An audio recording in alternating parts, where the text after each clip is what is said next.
नमस्कार,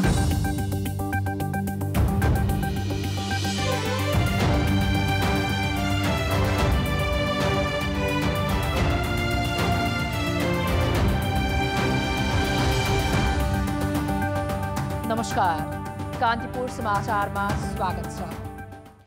सुरु गरौँ अहिलेका मुख्य समाचारबाट। सुरु भएको 10 दिनमै राष्ट्रिय सभा अधिवेशन अन्त्य। प्रतिनिधि सभा विघटनबारे उठाएको प्रश्नको उत्तर प्रधानमन्त्रीले दिनै चाहेनन्। सरकारले असाधारण काम गरिरहेको दाबीलाई तथ्याङ्कले दिएन साथ। विकास खर्च 6 महिनामा 13% मात्रै। कमजोरी सुधारमा अनिच्छा। नक्कली भ्याट बिल बनाएर राजस्व छल्ने क्रम बढ्यो। 3 अर्ब 32 करोड रुपैयाँ बिगो सहित 10 दिनमा 54 जना विरुद्ध मुद्दा।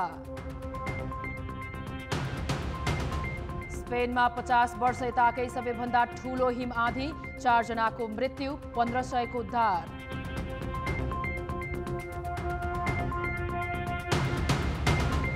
र ढाका म्याराथनमा पुष्पा भण्डारीले जितिन् स्वर्ण।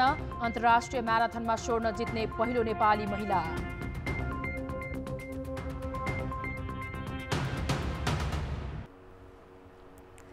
राष्ट्रिय सभाका सदस्यहरूले प्रतिनिधि सभा विघटन गर्ने असंवैधानिक कदम किन उठाएको भनेर प्रश्न गरेपछि आक्रोशित बनेका प्रधानमन्त्री केपी शर्मा ओलीले जवाफ दिनै अस्वीकार गरेका छन्।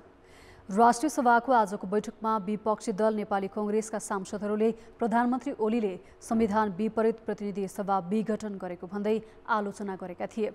उनीहरूले प्रधानमन्त्रीलाई संसद विघटन गर्ने अधिकार संविधानमा कहाँ दिएको छ भनी प्रश्न गरे। प्रधानमन्त्रीको असंवैधानिक कदमले उपलब्धिलाई नै संकटमा धकेलेको भन्दै सदस्यहरूले संसदको घाँटी रेट्नेले कसरी निर्वाचन गराउन सक्छ समेत भनेका थिए।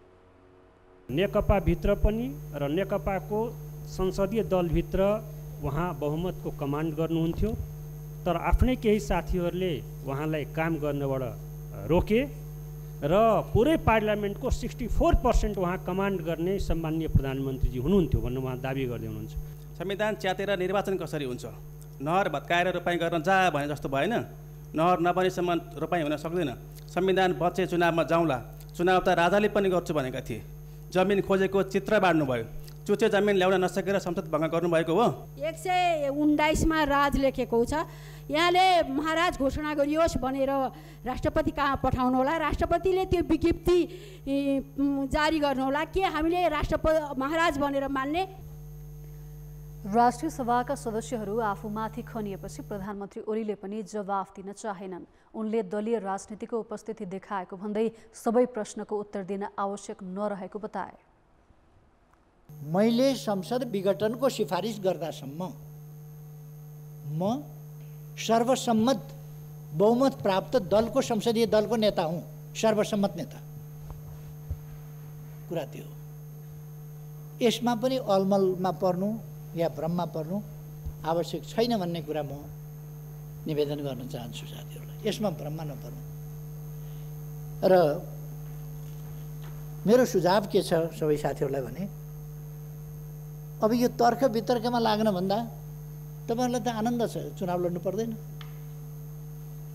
तर यस राष्ट्रिय सभाको गरिमामय अवसर मैले जो बोल्ने पाएको छु त्यसबाट म चुनाव लड्नेहरूलाई भन्न चाहन्छु, राष्ट्रिय सभामा त ठिकै छ, तपाईँहरू त स्थायी संसद भएको हुनाले, स्थायी सभा भएको हुनाले राष्ट्रिय सभा त चल्छ। प्रतिनिधि सभावाला साथीहरू, अरू तमाम मान्छेहरू, यहाँहरू पनि आफ्नो आफ्नो दलको तर्क गर्ने भन्दा पनि चुनावको तयारीमा लाग्नुहोस् आफ्नो आफ्नो दलको भन्ने मेरो सुझाव छ। सांसदहरूको सवाल जवाफ अघि प्रधानमन्त्री ओलीले अधिकांश समय नेकपाभित्रको आन्तरिक विवादलाई लिएर अर्का अध्यक्ष पुष्पकमल दाहाल र माधव नेपालको आलोचनामा खर्चेका थिए। उनले 3 वर्षको अवधिमा सरकारले गरेको कामको फेहरिस्त नै सुनाएका थिए। प्रतिनिधि सभा विघटन गर्ने आफ्नो कदमबारे सर्वत्र गरिएका विरोधलाई उनले राजनीतिक पक्षधरताको आरोप लगाए। 64% को नेता आफू भएकाले अर्को सरकार गठनको सम्भावना नरहेको जिकिर ओलीको थियो।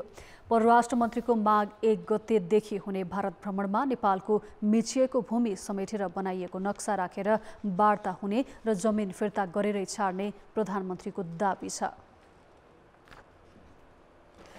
प्रतिनिधि सभा विघटन गरी वैशाखमा चुनावको घोषणा गरेको सरकारले राष्ट्रिय सभाको अधिवेशन पनि हठातमै अन्त्य गरेको छ। प्रधानमन्त्रीको कदम असंवैधानिक भएको भन्दै कडा विरोध भएपछि अधिवेशन आह्वान भएको 10 दिनमै राष्ट्रिय सभाको 7औं अधिवेशन अन्त्य गरिदिएको हो। प्रतिनिधि सभा विघटनका विरुद्धमा निरन्तर आवाज उठेपछि सरकारले राष्ट्रिय सभा लम्ब्याउन नखोजेको देखिन्छ। प्रतिनिधि सभाको अप्रत्याशित विघटन गरेपछि जनप्रतिनिधिमूलक संस्थाका रूपमा राष्ट्रिय सभामा प्रधानमन्त्रीको चर्को आलोचना भइरहेको थियो। तर त्यही राष्ट्रिय सभाको बैठक पनि सरकारले 4 दिनभन्दा बढी बस्न दिएन। आइतबार राति 12 बजेदेखि लागू हुने गरी अधिवेशन नै अन्त्य गरिदियो। संसदको 1 देखि अर्को अधिवेशनको समय 6 महिनाभन्दा बढी हुन नहुने संवैधानिक बाध्यताका कारण सरकारले पुस 17देखि राष्ट्रिय सभाको अधिवेशन आह्वान गरेको थियो। तर 4 दिनसम्म चलेको बैठकमा कुनै न कुनै रूपमा प्रधानमन्त्रीको कदमका विरुद्धमा आवाज उठिरह्यो। प्रतिनिधि सभा नभएको अवस्थामा कम्तीमा खबरदारी गर्ने र जनताका कुरा उठाउने जनप्रतिनिधि संस्थाको रूपमा यसले अभ्यास गर्दै थियो। तर सरकारले त्यो विषयलाई सहज रूपमा पचाउन सकेन। राष्ट्रिय सभा अधिवेशन अन्त्य गर्ने सरकारको कदमप्रति भने सदस्यहरूले जनप्रतिनिधिहरूको मुख थुन्न खोजेको भन्दै चर्को असन्तुष्टि जनाएका छन्। प्रतिकार सडक र सदन दुवै ठाउँबाट भइरहेको अवस्था छ। त्यसैले नै यहाँले सदन बन्द गर्न खोज्नु भएको हो र हामी राष्ट्रिय सभाका सदस्यहरू सदन बन्द होस् भन्ने पक्षमा छैनौँ र यसै सदनबाट प्रतिनिधि सभा पुनर्स्थापनाको पनि जोरदार माग गर्दछु। यसमा तपाईँ के भन्न चाहनुहुन्छ? अधिवेशन अन्त्य हुने दिन राष्ट्रिय सभा पुगेका प्रधानमन्त्री ओलीलाई भने सांसदहरूले के भन्छन् भन्नेमा त्यति ध्यानै थिएन। त्यसैले प्रतिनिधि सभा विघटन गरेको विरोधमा प्रश्न उठाउँदा उनले जवाफ दिन समेत अनिच्छा देखाए। प्रधानमन्त्रीको कार्यशैली र राष्ट्रिय सभा अधिवेशन अन्त्य गरिदिने प्रवृत्तिले सरकार जनप्रतिनिधिमूलक संस्थाप्रति उत्तरदायी छैन भन्ने देखाउँछ। यो खाली कानुनी जुन एउटा अडचन थियो, अडचनलाई मात्रै उहाँले पन्छाउनु भएको हो। उहाँमा जुन किसिमको प्रवृत्ति विकास भएको छ, जनप्रतिनिधिमूलक संस्थाहरूप्रतिको नकारात्मक धारणा, त्यसैको प्रतिबिम्ब हो यो। किनभने यो मञ्च हुन त यसको स्वतन्त्र र बेग्लै यसको ठुलो भूमिका त होइन, तर यतिखेर जनप्रतिनिधिमूलक संस्था नभएको बेलामा, निर्वाचित प्रतिनिधि सभा नभएको बेलामा यहाँनिर नै जनताका सवालहरू उठाउने र सरकारका गलत नीतिहरूको विरोध गर्ने, या खास गरी अहिले जुन ढङ्गले उहाँले प्रतिनिधि सभा विघटन गर्नुभयो त्यसको विरुद्धमा आवाज मुखर गर्ने संस्था उहाँलाई त्यो अप्रिय लागेको हो। त्यो तानाशाहहरूमा त्यो प्रवृत्ति हुन्छ, जो जनताको स्वर सुन्नलाई उनीहरू उति मन पराउँदैनन्। उनीहरूमा एक प्रकारको त्यो वितृष्णा हुन्छ त्यो जनप्रतिनिधिमूलक संस्थाहरूप्रति। त्यही भाव उहाँले प्रकट गर्नुभएको हो भन्ने मलाई लाग्छ। प्रतिनिधि सभा विघटनको विषय राजनीतिक भएकाले अदालतले रिट नै खारेज गर्नुपर्ने खुल्ला भाषण गरिरहेका प्रधानमन्त्री ओली विरोधीहरूप्रति आक्रामक रूपमा प्रस्तुत भइरहेका छन्।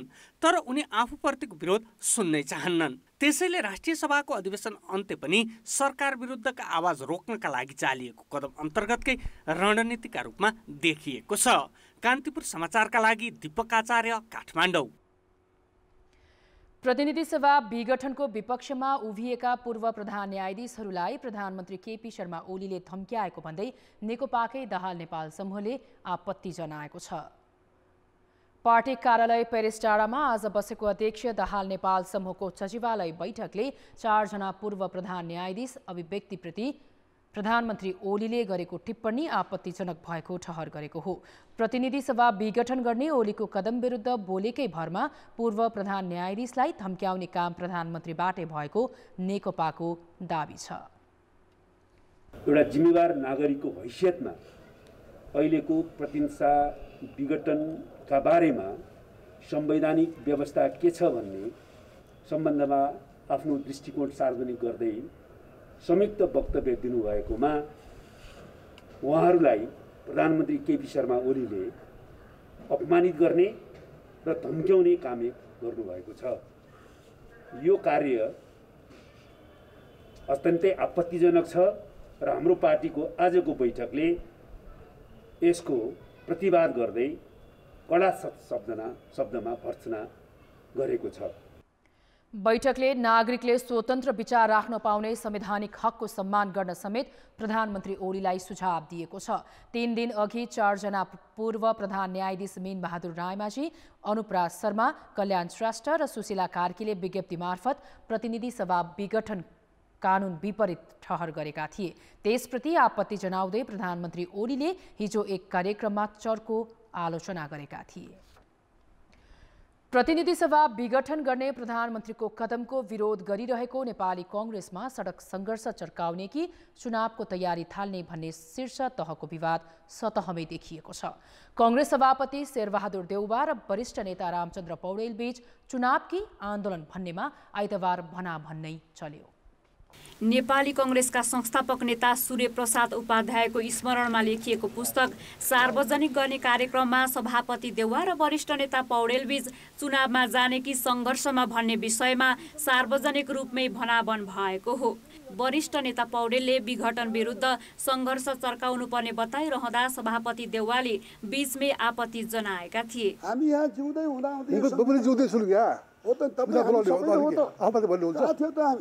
हामी हो नि कुरा हुन्छ। हामी संविधान बनाउनेले आज यो संविधानलाई यसरी रक्षामा फाल्न खोजेको कुरा सहेर बस्नु हुँदैन। आफ्नो पालोमा देउवाले प्रधानमन्त्री केपी शर्मा ओलीको कदमलाई सर्वोच्चले सदर गरेमा चुनावी मैदान उत्रनुपर्ने बताए। विघटनको मुद्दा अदालतमा विचाराधीन भएकाले पुनर्स्थापनाका पक्षमा दबाब दिन नमिल्ने, बरु जनता नै सबैभन्दा ठूलो अदालत भएकाले निर्वाचनमा जानुपर्ने देउवाको भनाइ थियो। पार्लियामेन्ट अदालतमा छ, आन्दोलनबाट अदालतलाई बनाउने भने भोलि ठुलो आन्दोलन गर्छ, त्यही पार्टी भएन नि, हत्या गरोस् मारोस् गरोस्। हाम्रो पार्टीको पनि नीति हो यो। असंवैधानिक काम गर्यो भनेर पास गर्ने मेरो अध्यक्ष पास आएन, उसले असंवैधानिक काम गर्यो तर मुद्दा विचाराधीन छ।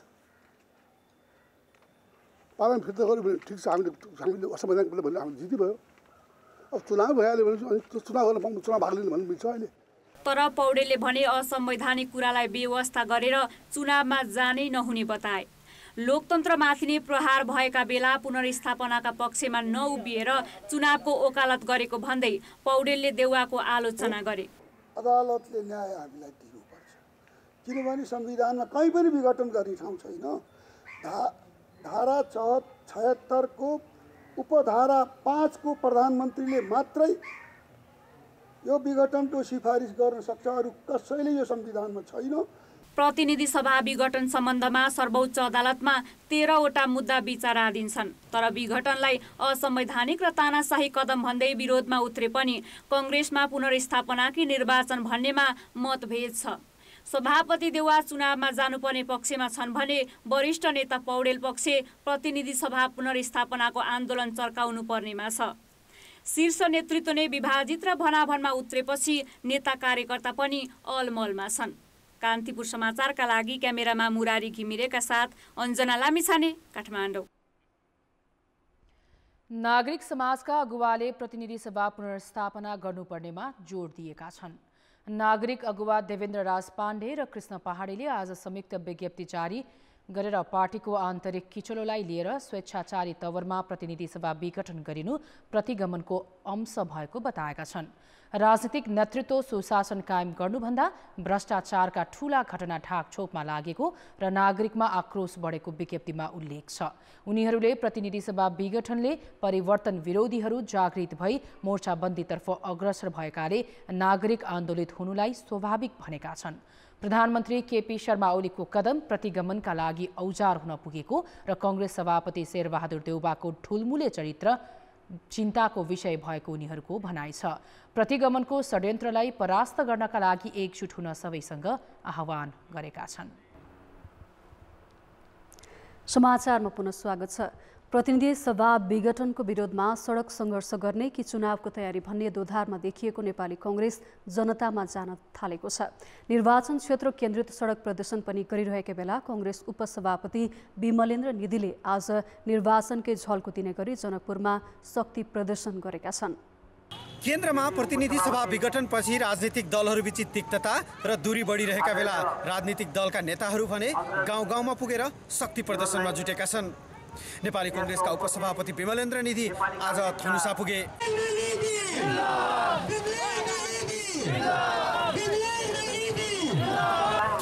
नेताहरू र 2 नम्बर प्रदेशका 8वटै जिल्ला सभापति सहित धनुषा पुगेका विमलेन्द्र निधिले शक्ति प्रदर्शन गर्दै नगर परिक्रमा गरे। त्यसपछि आयोजित सभालाई सम्बोधन गर्दै निधिले सरकार र नेपाल कम्युनिस्ट पार्टीको चर्को आलोचना गरे। नेपाली कांग्रेस लोकतन्त्रवादी पार्टी है तकरा पक्ष में अहाँ सब मत नहीं दिलिए तई कारण से आई दुष्परिणाम देश भोग रहा है। तेलक आप जैसे कम्युनिस्ट पार्टी या प्रदेशवादी पार्टी को प्रदेश को सोच है हाल से दोनों आगे काम नहीं कर रहा जनता के पक्ष में। तेलक जनता के आप सचेत हुआ के जनता के साथ हमरो सबके एकता जाहिर करे के। प्रतिनिधि सभा विघटनको विषय सर्वोच्च अदालतमा विचाराधीन रहेका बेला नेताहरू त्यो विषयको राजनीतिक मुद्दा बनाउँदै जनता समक्ष पुगेका छन्। तर सरकारले घोषणा गरेको निर्वाचन हुने हो वा हुने होइन भन्ने अनिश्चितता तथा प्रतिनिधि सभा पुनर्स्थापना हुने हो वा हुने होइन भन्ने दोहोरो अनिश्चितता भइरहेका बेला नेताहरू भने जनता समक्ष आफ्ना कुराहरू चुनावी शैलीमै राखिरहेका छन्, जहाँ विपक्षी दलहरूको पहिलो निशाना नेकपा र त्यसको नेतृत्व छ।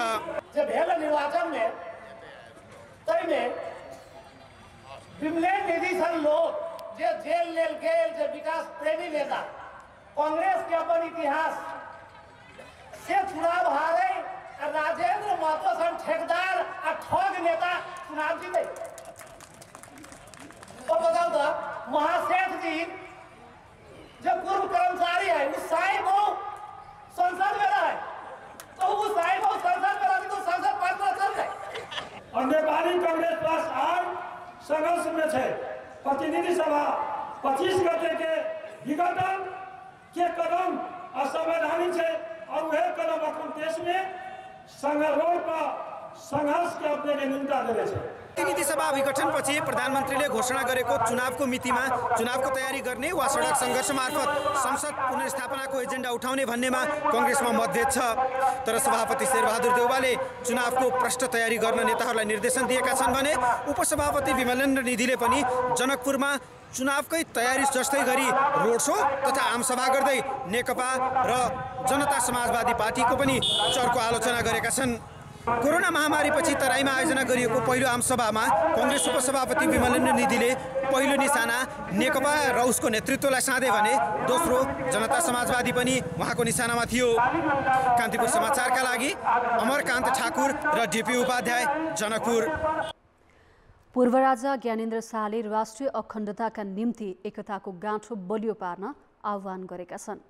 शाहले 279औं पृथ्वी जयन्तीको पूर्व सन्ध्यामा आज शुभकामना सन्देश जारी गर्दै राष्ट्रिय एकतालाई बलियो बनाउन पृथ्वी जयन्तीको सार्थकता रहेको बताएका छन्। उनले नेपालको एकीकरण गरेका पृथ्वीनारायणलाई सम्झिँदा सबै नेपाली गौरवान्वित हुने गरेको विज्ञप्तिमा उल्लेख गरेका छन्। राष्ट्रियता, राष्ट्रिय एकता र राष्ट्रहितलाई केन्द्रमा राखेर अघि बढ्ने क्रममा शाहवंशीय राजाले सक्रिय भूमिका निभाउनुका साथै संवैधानिक राजतन्त्रको मर्यादा अनुरूप व्यवहार गरेको तथा राजगद्दी त्याग्ने सम्मको उच्च साहस दर्शाएको शाहले स्मरण गरेका छन्। कोरोना संक्रमणका कारण थप 5 जनाको मृत्यु भएको छ। यो सँगै संक्रमित मध्ये मृत्यु हुनेको संख्या 1917 पुगेको छ। यस्तै गएको 24 घण्टामा 4286 जनाको नमुना परीक्षण गर्दा 259 जनालाई संक्रमण पुष्टि भएको छ। नयाँ संक्रमित मध्ये 126 जना काठमाडौँ उपत्यकाका हुन्। अहिलेसम्म संक्रमितको संख्या 2,64,780 पुगेको छ। तीमध्ये 2,58,000 भन्दा बढी संक्रमण मुक्त भएका छन्। सक्रिय संक्रमित 6,339 मध्ये 191 जनाको आइसियु र 44 जनाको भेन्टिलेटरमा उपचार भइरहेको छ। कोरोना महामारीले चैत दोस्रो सातादेखि बन्द काठमाडौँ दिल्ली उडान सुचारू गरेको 1 महिना भयो, तर उडान भने बढाइएको छैन। यस्तै दिल्ली बाहेकका शहरमा उडान सुचारू गरिएको छैन, जसले गर्दा यात्रुहरू सीमावर्ती शहरसम्म सडक मार्ग हुँदै यात्रा गर्न बाध्य छन्। चैत 11 देखि बन्द काठमाडौँ दिल्ली उडान मङ्सिर अन्तिम सातादेखि सुचारू भएको हो। दुवै देशका सरकारी ध्वजावाहक नेपाल वायु सेवा निगम र एयर इन्डियाले दैनिक 2 वटा उडान गरिरहेका छन्। एयर बबल प्रणालीमा भइरहेको उडानमा नेपाल र भारत बाहेकका मुलुकका नागरिकले यात्रा गर्न पाउँदैनन्। यात्रा गर्न पाउनेहरूका लागि पनि कोरोना भाइरस संक्रमण परीक्षणको रिपोर्ट अनिवार्य छ। यसका बावजुद यात्रुको चाप दिनहुँ पर्दो छ। निगमका अनुसार उडानमा अकुपेन्सी 85% पुगेको छ। सीमित उडानका कारण यात्रुहरूले गन्तव्यमा पुग्न सीमावर्ती सहरसम्म सडक मार्ग प्रयोग गर्नुपर्ने बाध्यता छ। श्रीलङ्काबाट बेङ्गलोर हुँदै काठमाडौँ आएर लुम्बिनी जाने बुद्धिस्ट पर्यटकहरू थिए। ती पर्यटकहरू पनि आउन सक्ने अहिले अवस्था छैन। हाम्रै जहाजमा राम्रो सङ्ख्यामा आउनुहुन्थ्यो श्रीलङ्काबाट आउनेहरू। त्यो पनि अहिले कहाँबाट आउनुभएको छ छैन त्यसको बारेमा पनि हामीलाई जानकारी छैन। यसरी हेर्दाखेरि यी दुईटा सिटी, बाँकी रहेका दुईटा सिटीमा हामीले एयर लिङ्क इस्टाब्लिस गर्न नपाउँदाखेरि वास्तवमा हामीलाई ठुलो घाटा छ। हाम्रो अहिले पनि हम्बल रिक्वेस्ट भारतसँग के रहन्छ अथवा नेपाल सरकारले पनि के अनुरोध गर्नुपर्छ भने बरु फ्रिक्वेन्सी कम होस्, बाँकी दुईटा सिटीमा पनि जाने अनुमति त्यही एयर बबल एग्रिमेन्टलाई एमेन्ड गरेर हामी पाएदेखि राम्रो हुन्थ्यो र जनतालाई पनि सुविस्ता हुन्थ्यो भन्ने हाम्रो एउटा अनुरोध छ। सामान्य अवस्थामा काठमाडौँबाट भारतका विभिन्न सहरमा दैनिक 18वटासम्म उडान हुने गरेको थियो। निगमले दिल्ली बाहेक मुम्बई र बेङ्गलोरमा पनि उडान भर्दै आएको थियो। यस्तै निजी क्षेत्रको बुद्ध एयरले बनारसमा साताको 3वटा उडान गर्ने गरेको थियो। तर अहिले दुई देशका राष्ट्रिय ध्वजावाहक बाहेकलाई काठमाडौँ दिल्ली रुटमा उडान गर्न दिइएको छैन भने अन्य रुटमा उडान सुचारू गरिएको छैन। यसले गर्दा उच्च शिक्षा अध्ययन, उपचार र अन्य कामका लागि भारत जानेहरू प्रभावित भइरहेका छन्। इन्डियाको अरू सेक्टरमा पनि फ्लाइट किन गर्नुपर्छ भन्दाखेरि एक त नेपालीहरू धेरै जसो इन्डिया मेडिकल चाहिँ औषधि उपचार गर्न जानुहुन्छ, विद्यार्थीहरू धेरै हुनुहुन्छ। जस्तो अहिले साउथ इन्डिया विशेष गरी बेङ्गलोर चाहिँ अब एजुकेसनल हबै भइसकेको छ। अब तेस्रो कुरा हाम्रो तीर्थधामहरू, हामी हिन्दू कल्चर भएकोले इन्डिया तीर्थयात्रा गर्न पनि धेरै जानुहुन्छ। यी कुराहरूले गर्दाखेरि अब यो कोभिडलाई मूल्याङ्कन गरेर र इन्डियाको अरू सेक्टर पनि खोल्दा चाहिँ राम्रो हुन्छ र हामीले चाहिँ पर्यटन मन्त्रालयलाई यो कुरा भनेका छौँ। साउदी अरेबिया, कतार लगायत मुलुकमा साउन दोस्रो सातादेखि नै उडान भइरहेको छ। त्यसैले नेपाल नागरिक उड्डयन प्राधिकरण स्वास्थ्य सुरक्षा सावधानी अपनाएर काठमाडौँ दिल्ली रुटमा उडान बढाउन र बन्द रुटमा सुचारू गर्ने पक्षमा भए पनि पर्यटन मन्त्रालयले ध्यान दिएको छैन। कान्तिपुर समाचारका लागि क्यामेरामा पशुपति बुढाथोकीका साथमा शर्मिला खनाल, काठमाडौँ। इन्टरनेट प्रतिरक्षा प्रणाली नभएकाले साइबर अपराधीले नेपालमा हमला बढाएका छन्। पछिल्लो समय ह्याकिङ, अनलाइन कारोबारमा ठगी, पहिचान चोरी जस्ता घटना हत्तै बढेका छन्। व्यापारी र ब्याङ्कर मात्र होइन, उच्च पदस्थ सरकारी अधिकारी र प्रहरी नै ठगिएका छन्।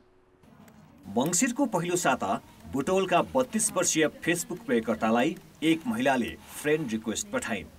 फेसबुकबाट साथी बनेकी महिलाले आफू बेलायतमा बस्ने र श्रीमानको मृत्यु भएकाले बिमाबाट प्राप्त हुने रकम नेपालका गरिब तथा अनाथलाई दान गर्न चाहेको बताइन्। 25 करोड रुपैयाँ पठाउन तयार भएपछि नेपाली युवकले गरिबको सेवाको लागि प्रस्ताव पत्र पठाए। योजना स्वीकृत भयो र बेलायतबाट डलरले भरिएको रकमको बाकस पठाउने प्रक्रिया सुरु भएका तस्बिरहरू प्राप्त भए।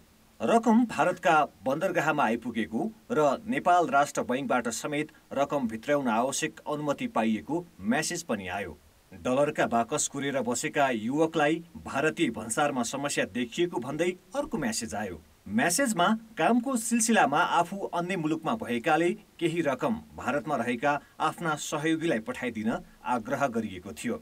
युवकले 1 महिनाको अवधिमा 93 लाख रुपैयाँ भारतका विभिन्न बैङ्क खाताहरूमा राखिदिए।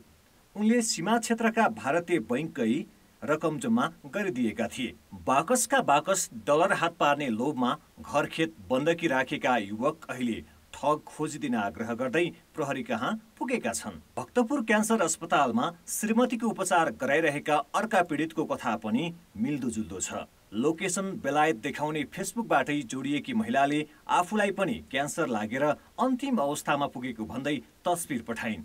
सम्पत्ति दान गर्न चाहेको भनेपछि लोभिएका नेपालीले रकम हात पार्न 10 लाख भन्दा बढी रकम उतै पठाए। अन्तिममा रकम हात पर्नुको सट्टा फेसबुक साथी नै गायब भइन्। एक साता अघि मात्र ठगहरूले पुरानो सिनामङ्गल स्थित पेप्सी उद्योगको 22 लाख रुपैयाँ अनलाइनबाट चोरे। कम्पनीको इमेल ह्याक पनि बेलायती फिसरले गरेको आशंकामा प्रहरीले अनुसन्धान गरिरहेको छ। यी 3वटै घटनामा बेलायतमा बसोबास बताउने गिरोह जोडिएका छन्। एउटै व्यक्तिलाई 94 लाखसम्म 48 लाखसम्म त्यसरी चाहिँ नि यो सोसियल साइट्सबाट फ्रड गरेको अवस्था एउटा छ। यो ठुलो च्यालेन्जेस पनि छ हामीलाई। अनलाइन फिसिङका कुराहरू गर्दाखेरि त त्यो इमेल एड्रेसहरूलाई अलिकति तलमाथि गर्ने, ब्याङ्कमा पठाएको पैसाहरू हुन्छ त्यो पठाउने चाहिँ बोर्डर एरियाका चाहिँ ब्रान्चहरूबाट चाहिँ साटेर लिएर जाने र कसको त्यो चाहिँ नि सिम प्रयोग गरेको हुने। यो महिनामा मात्रै अनलाइनबाट ठूलो परिणाममा ठगिएका आधा दर्जन पीडितहरू प्रहरीको सम्पर्कमा आएका छन्। रोचक त के भने यी घटनामा ठगिनेहरू वैज्ञानिक, उच्च पदस्थ सरकारी अधिकारी, व्यापारी, ब्याङ्करदेखि प्रहरी समेत छन्।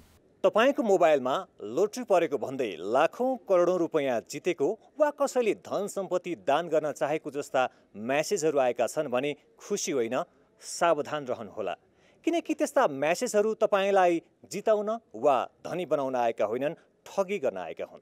महानगरीय प्रहरी अपराध महाशाखामा मात्र पछिल्लो 3 महिनामा सामाजिक सञ्जाल लगायत इन्टरनेटका विभिन्न माध्यमबाट ठगिएका 22 वटा घटना दर्ता भएका छन्, जसमध्ये भाइबर, व्हाट्सएप, इमो, फेसबुक जस्ता सामाजिक सञ्जालको प्रयोग गरी चिट्ठा परेको, नक्कली गरगहना, मोबाइल, क्यामेरा लगायतका सामग्री खरिदका नाममा 10 करोड बढी रकम ठगिएर बाहिरिएको छ।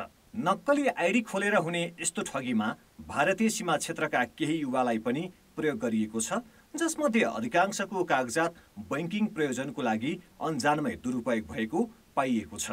संसारको जुनसुकै ठाउँबाट गर्न सकिने अपराध भएकाले नेपाल जस्ता प्रभावकारी प्रतिरक्षा प्रणाली नभएका देशका नागरिक बढी शिकार भएका छन्। कान्तिपुर टेलिभिजनका लागि क्यामेरामा मुरारी घिमिरेका साथ विकास थपलिया, काठमाडौँ।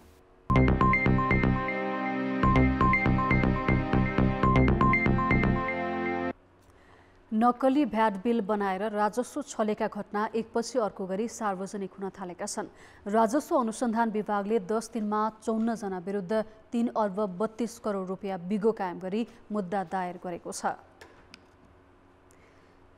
विभागले पछिल्लो पटक 12 पिपराका विवेक मगर र मनिष कुमार सहित 15 जना विरुद्ध 1 अर्ब 22 करोड 20 लाख र सर्लाही 12 का बलराका सुबोध शाह विरुद्ध 12 करोड 75 लाख रुपियाँ बिगो कायम गरी उच्च अदालत पाटनमा मुद्दा दायर गरेको हो।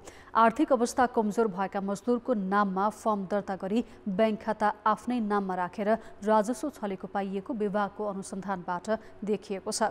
सयपत्री इन्टरप्राइजेसका सञ्चालक विवेक र मनिषले आर्थिक वर्ष 2071-72 देखि 2073-74 सम्म 84 करोड 29 लाख आयकर, 37 करोड 36 लाख भ्याट र 54 लाख लाभांश चुहावट गरेको अभियोग छ। यस्तै सर्लाहीका सुबोधले 7 करोड 18 लाख आयकर, 4 करोड 51 लाख भ्याट र 1 करोड 5 लाख लाभांश छलेको अनुसन्धानबाट देखिएको छ। नक्कली भ्याट बिल बनाएर राजस्व छलेको अभियोगमा विभागले 10 दिनमा दायर गरेको यो चौथो मुद्दा हो। पुस 17 मा 28 जना विरुद्ध 1 अर्ब 32 करोड 46 लाख र पुस 20 मा 10 जना विरुद्ध 65 करोड 28 लाख रुपियाँ बिगो कायम गरी मुद्दा दायर गरिएको थियो।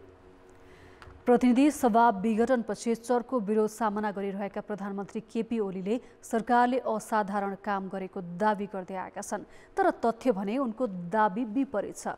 सरकारले आर्थिक वर्षको 6 महिना सकिन 3 दिन मात्र बाँकी रहँदा विकास बजेट गत आर्थिक वर्षको सोही अवधिको तुलनामा करिब 6 अर्ब कम अर्थात् 13% मात्र खर्च गरेको छ।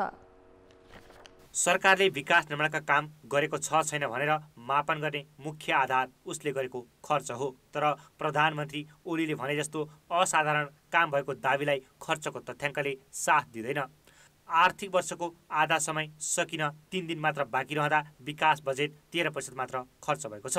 विकास निर्माणका कामका लागि 3 खर्ब 52 अर्ब 51 करोड रुपियाँ छुट्याएकोमा 13% अर्थात् 46 अर्ब 6 करोड मात्र खर्च भएको छ। यो रकम गत आर्थिक वर्षको सोही अवधिको तुलनामा 5 अर्ब 83 करोड कम हो। चालु खर्च 3 खरब 31 अर्बको रहेको छ। यो पनि हाम्रो गत सालको तुलनामा अलिकति बढी नै छ। गत साल 31.41% रहेकोमा यो साल 34.89% रहेको छ। त्यस्तै पुँजीगत खर्च पनि हाम्रो गत सालभन्दा अलिकति बढेको अवस्था छ। अब हाम्रो गत साल 12.72% रहेकोमा यो साल हाम्रो 13.05%ले खर्च भएको छ र यो रकमको आधारमा 46 अर्ब 6 करोड हाम्रो खर्च भएको छ। सरकारले विकास बजेट खर्च गर्न नसकेको असर रोजगारीका अवसर सिर्जना हुन सकेको छैन भने निजी क्षेत्र पनि सामान्य अवस्थामा जस्तो चलायमान भएको छैन। बैंकिङ प्रणालीमा अझै 2 खर्ब 30 अर्ब रुपियाँ थुप्रिएको छ। विकास निर्माणको काममा निकै सुस्त सरकारले प्रशासनिक खर्च गर्न भने हात बाँधेको छैन। यो आर्थिक वर्ष अहिलेसम्म चालुतर्फ 3 खर्ब 31 करोड रुपियाँ खर्च भइसकेको छ, जुन गत आर्थिक वर्षको सोही अवधिको तुलनामा 31 करोड बढी हो। वैशाखमा गर्ने भनेको चुनाव भए चालु खर्च झनै बढ्नेछ भने विकास निर्माण चाहिँ प्रभावित हुनेछ। एकातिर सरकारलाई उत्तरदायी बनाउने संसद नै नहुनु र अर्कातिर काममा कछुवा गतिले यो वर्ष सक्ने लक्ष्य लिएका विकास आयोजना पनि अधुरै हुने देखिएको छ। चुनावी खर्चको लागि बजेट विनियोजन भएको छैन। त्यसैले अहिलेका अर्थमन्त्रीलाई, अहिलेको सरकारलाई चाहिँ बजेटमा चुनावको लागि बजेट विनियोजन नभएको सन्दर्भमा कसरी जो गर्ने भन्ने चिन्ता छ। यही क्रममा यदि अर्थमन्त्रीले, यदि सरकारले बजेटको विनियोजन गर्नुपर्छ भन्ने नाममा यो रेगुलर खर्चहरू, बजेटमा भएका परियोजनाहरूको खर्च कटौती गर्यो र निकासा दिन ढिलासुस्ती गर्यो भने यसको चाहिँ प्रभाव सकारात्मक होइन कि आर्थिक गतिविधिमा नकारात्मक पर्न जान्छ। चालुतर्फ विनियोजन अनुसार नै खर्च हुने तर विकासतर्फ खर्च नै नहुने रोग यसपालि मात्र देखिएको होइन, यो वर्षौंदेखिको रोग हो। तर रोगको निदान खोज्न सरकार फेरि पनि चुकेको छ। समस्या पहिल्याएर कामलाई तीव्रता दिन राजनैतिक नेतृत्वले ध्यानै दिएको छैन। कान्तिपुर समाचारका लागि क्यामेरामा विकास जोशीका साथ सुदिल पोखरेल, काठमाडौँ। शेयर बजारमा आज 41 अङ्कको उछाल आएको छ। जीवन बिमा बाहेकका 11वटा समूहले परिसूचक बढाएर अहिलेसम्मकै उच्च 2235 अङ्कमा पुर्याएका छन्। विकास बैंक समूहको परिसूचक 88 र वाणिज्य बैंक समूहको परिसूचक 59.6 अङ्कले उकालो लागेको छ। यस्तै व्यापार समूहको 78, निर्जीवन बिमा समूहको 39, उत्पादनमूलक समूहको 26, लघु वित्त समूहको 21, वित्त समूहको 19 र जलविद्युत समूहको परिसूचक 16.6 अङ्कले बढेको छ। जीवन बिमा समूहको परिसूचक भने 22 अङ्कले घटेको छ। बजारमा 6 अर्ब 32 करोड 64 लाख रुपैयाँको कारोबार भएको छ। 1 करोड 50 लाख 31 हजार किता शेयर किनबेच भएको छ। कारोबार रकमका आधारमा प्रभु बैंक अग्रस्थानमा रह्यो। यो बैंकको 40 करोड 29 लाख रुपैयाँको शेयर किनबेच भएको नेपाल स्टक एक्सचेन्जले जनाएको छ। अब बाँकी समाचार। संरक्षित वन्यजन्तुको अङ्ग तस्करी गर्ने गिरोह सक्रिय छ। तिनै जनावरको अङ्ग हो भनेर नक्कली बनाएर बिक्री गर्ने पनि छन्। तर त्यस्ता व्यक्तिलाई कारबाही गर्ने कानुनी व्यवस्था नहुँदा कसुर गर्नेले उन्मुक्ति पाइरहेका छन्। रूपन्देही प्रहरीले गएको मङ्सिर 21 गते बुटोलको एक होटलदेखि गैँडाको खाग र अर्को दिन देवदहमा कस्तुरीको बिनासहित 3 जनालाई पक्राउ गरेको थियो। भेटिएका अङ्ग विधि विज्ञान प्रयोगशाला काठमाडौँमा डिभिजन वन कार्यालय रूपन्देहीले पठायो। संरक्षित वन्यजन्तुका अङ्ग नभएको प्रयोगशालाले पुष्टि गर्यो। नक्कली प्रमाणित भएपछि वन कार्यालयले स्थानीय सरकारका प्रतिनिधि र घर परिवारको जिम्मा लगाएर छोडिदियो। फर्दर इन्भेस्टिगेसन पनि राख्ने र अब अहिलेकोलाई चाहिँ छोड्ने भनेर आदेश आएको छ कि जिम्मा लगाउने भनेर हामीलाई निर्णय भएको छ। त्यही अनुसार अहिले हामीले यिनीहरूलाई छोड्न खोजेको हो। पक्राउ पर्नु अघि उनीहरूले चलाएको गोलीबाट समूहकै 1 जना घाइते भएका थिए। बरामद भएका अङ्गहरू नक्कली भएमा समेत कसुर गर्न खोजेको उद्योगमा कारबाही गर्न सकिने सुरक्षा अधिकारीको दाबी छ। उहाँहरूले त्यसलाई फेक भनेर छाड्नु भएको छ भन्ने सुनेको छु मैले, तर कारबाही गर्न सकिने अवस्था चाहिँ थियो। राष्ट्रिय निकुञ्ज तथा वन्यजन्तु संरक्षण ऐन अनुसार पक्राउ हुने व्यक्तिलाई प्रहरीले अनुसन्धान गरी मुद्दा चलाउने वा नचलाउने भनी सरकारी वकिल समक्ष पेश गर्छ। अनुसन्धानको क्रममा ती अङ्ग नक्कली प्रमाणित भए उद्योगमा मुद्दा चलाउन सकिन्छ। यी घटनामा उद्योग गर्न खोजेको समेत कुनै प्रमाण नभएकाले मुद्दा दायर नभएको सरकारी वकिल कार्यालय रूपन्देहीले जानकारी दिएको छ। कानुनले बन्देज नगरेका जनावरका अङ्गहरू प्रयोग गरेर नक्कली बनाउने गरेको अनुसन्धानबाट भेटिएको छ। साउन यता रूपन्देही प्रहरीले वन्यजन्तुको अङ्गसहित 27 जनालाई पक्राउ गरेको छ। त्यसमा 4 जना अझै फरार छन्। 9 जना कारागार चलान भए। केही जनप्रतिनिधि र घर परिवारको रोहरमा त कोही धरौटीमा छुटेका छन्। वन कार्यालयका अधिकारीहरूले वन्यजन्तुको नक्कली अङ्ग बनी बिक्री गर्न खोज्ने यस्ता गिरोहलाई समेत सजाय हुने गरी कानुन संशोधनको जरुरी रहेको बताएका छन्। कान्तिपुर समाचारका लागि भुवन पाण्डे, भैरवा, रूपन्देही। अब जनमतको अन्तिम परिणाम। जनमतमा हिजो हाम्रो प्रश्न थियो, 8 वर्षदेखिको सफाई अभियानका बावजुद बागमती नदी पूर्णतः संलिन नसक्नुको कारण के होला? ए. फोहोर फाल्ने दण्डित नहुनु, बी. नगरवासीको असहयोग र सी. सरकारी निकायको अकर्मण्यता। जनमतको अन्तिम परिणाम यस्तो छ, ए. फोहोर फाल्ने दण्डित नहुनुमा 43%, बी. नगरवासीको असहयोगमा 27% र सी. सरकारी निकायको अकर्मण्यतामा 30% मत प्राप्त भएको छ। अब जनमतमा आजको प्रश्न। जनमत हाम्रो प्रश्न छ, जति प्रयास गरे पनि विकास बजेट किन अपेक्षा अनुसार खर्च हुन नसकेको होला? ए. प्रक्रियागत झमेला, बी. कमजोर कार्यान्वयन प्रणाली र सी. नेतृत्वको उदासीनता। जनमतको अन्तिम नतिजा भोलि बेलुकी 8 बजेको कान्तिपुर समाचारमा प्रसारण गर्नेछौँ। कृपया 34001मा SMS गरी आफ्नो मत व्यक्त गर्नुहोला। अब जनताको आवाज। हामीले सिन्धुपाल्चोकमा सोधेका छौँ, कृषि र पशु फर्म दर्ता गर्ने तर अनुदान पाएपछि व्यवसाय सञ्चालन नगर्ने प्रवृत्तिलाई के भन्नुहुन्छ? जनताको आवाज। पैसा लिन्छन् कृषिको लागि भनेर, तर कृषि काम चाहिँ गर्दैनन्। पैसा चाहिँ अन्तै कहाँ कहाँ के लगानी गर्छन्। अब खेतबारीमा खन्न भर्न, जोत्न, घाँस काट्न सबै कुरामा उसलाई लाज हुन्छ। हेर्नुहोस्, कृषि व्यवसायमा यो लाइन गरौँ, त्यो लाइन गरौँ भन्यो, उता ठौठा गऱ्यो, खायो, यता देखायो। कृषिलाई नगरिकन अरू पेसामै धेरै आबद्ध भएर त्यो पैसा अरू अन्तै लगानी गर्नुहुन्छ। आफ्नै मान्छे हुन्छन् हाम्रो, अब उनीहरूले आफ्नो मान्छे भएपछि काम नगरे उनीहरूले पैसा पाउँछन्। हामी वास्तविक किसानी हौँ, हामीले काम गरे पनि पैसा पाउँदैनौँ। त्यो पैसाले चाहिँ अन्त लगानी गरेर बाठाहरू हुन्छन् उनीहरू, अनि त्यो छोड्छन्।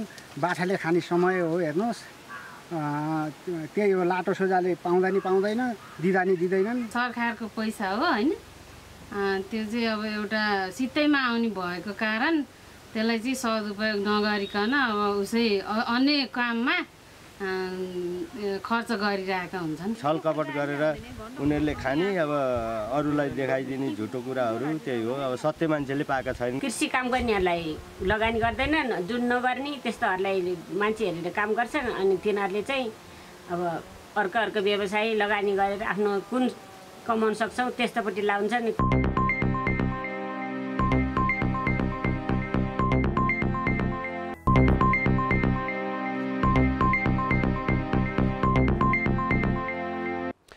नमस्कार, कान्तिपुर खेलकुद समाचारमा स्वागत छ। नेपालकी पुष्पा भण्डारीले म्याराथनमा ऐतिहासिक स्वर्ण पदक हात पारेकी छिन्। नेपाल एपीएफ क्लबमा आबद्ध पुष्पाले आइतबार बङ्गलादेशको राजधानी ढाकामा भएको बङ्गबन्धु शेख मुजिब ढाका म्याराथनमा स्वर्ण जितेकी हुन्। पुष्पाले 2 घण्टा 59 मिनेट 41 सेकेन्डमा दौड पुरा गर्दै दक्षिण एसिया समूहमा स्वर्ण जितेकी हुन्। नेपालका लागि महिला खेलाडीले म्याराथनमा अन्तर्राष्ट्रिय स्वर्ण जितेको यो पहिलो पटक हो। पुष्पाले 1 महिनाको छोटो तयारीमै स्वर्ण जित्न पाउँदा खुसी लागेको बताइन्। उनले स्वर्ण जिते बापत 6,90,000 रुपियाँ पुरस्कार प्राप्त गर्नेछिन्। उनी गत वर्ष नेपालमा भएको 13औं दक्षिण एसियाली खेलकुदकी रजत विजेता हुन्। दोस्रो स्थान भारतकी खेलाडीले हात पारिन्। प्रतियोगितामा पुरुषतर्फ भाग लिएका नेपालका किरण सिंह बोगटी भने चौथो भए। नेपाल भलिबल संघले दर्ता नगरी सञ्चालनमा आएका क्लबहरूलाई कानुनी दायरामा ल्याउन पहल थालेको छ। अधिकांश भलिबल क्लबहरू दर्ता बिना नै सञ्चालन हुँदै आएको पाइएपछि संघले उपाध्यक्ष निरोज मास्केको संयोजकत्वमा 5 सदस्यीय छानबिन समिति बनाएको छ। समितिले काठमाडौँका भलिबल क्लबहरूसँग छलफल गरी कानुनी रूपमा दर्ता हुन, हिसाब किताबमा पारदर्शी बनाउन र व्यावसायिक रूपमा अघि बढ्न आग्रह गरेको छ। उहाँले पाउनुपर्ने सहयोग सुविधाहरू पनि हामीले उहाँ समक्ष पुर्याउन नसकेको अवस्था छ फर्स्टमा, किनकि उहाँहरू कानुनी प्रक्रियामा नभएको कारणले। त्यही भएर उहाँलाई कानुनी प्रक्रियामा पहिला आउनलाई हामीले उहाँहरूसँग अनुरोध गरिरहेको यो पहिला। अहिले हामीले काठमाडौँ उपत्यकामा भएका 10 वटा क्लबहरू जसले रेगुलर गेमहरू खेलाइराख्नुहुन्छ उहाँहरूसँग हामीले अन्तर्क्रिया गऱ्यौँ। अनि अब त्यसपछि हामी ललितपुरमा गर्छौँ, अनि त्यसपछि हामी भक्तपुरमा गर्छौँ। समितिले ललितपुर र भक्तपुरमा भलिबल क्लबहरूसँग समेत छलफल गर्दैछ। समितिमा ऐन बहादुर साई, मानवीर छन्ट्याल, जितेन्द्र श्रेष्ठ र श्रीमान बोगटी सदस्य छन्। चोटका कारण झण्डै 1 वर्षदेखि बाहिर रहेकी राष्ट्रिय महिला भलिबल टोलीकी सदस्य प्रतिभा माली कोर्टमा फर्किएकी छिन्। पोखरामा आयोजना गरिएको च्यारिटी खेल मार्फत उनी पुनः कोर्टमा फर्किएकी हुन्। प्रतिभाले शनिबार पोखरामा पुनः सशस्त्र प्रहरी बलकै एपिएफ क्लब विरुद्ध नै खेल खेल्दै पुनरागमन गरिन्। न्यू डायमन्ड स्पोर्ट्स क्लब एपिएफसँग 3-2 सेटले पराजित भए पनि प्रतिभाले पुरै सेट मात्र खेलिनन्, राम्रो प्रदर्शन समेत गरिन्। उनले पूर्ण फिट नभए पनि अब आफू नियमित प्रशिक्षणमा फर्किने बताइन्। अनि रमाइलो भयो। मेरो यो इन्जुरी पछि चाहिँ यो फर्स्ट अफिसियल म्याच थियो।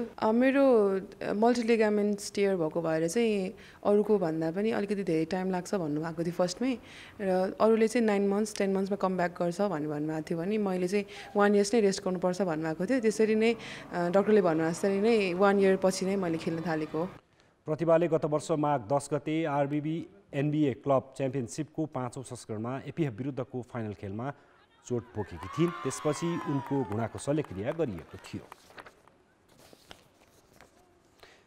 कान्तिपुर खेलकुद समाचार अहिलेलाई यति नै। धन्यवाद रोशन। अब मौसम सम्बन्धी जानकारी।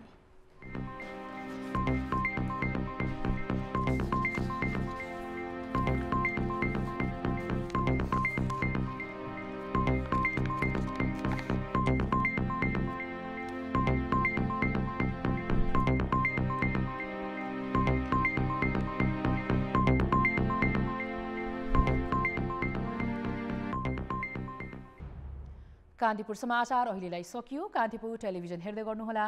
नमस्कार।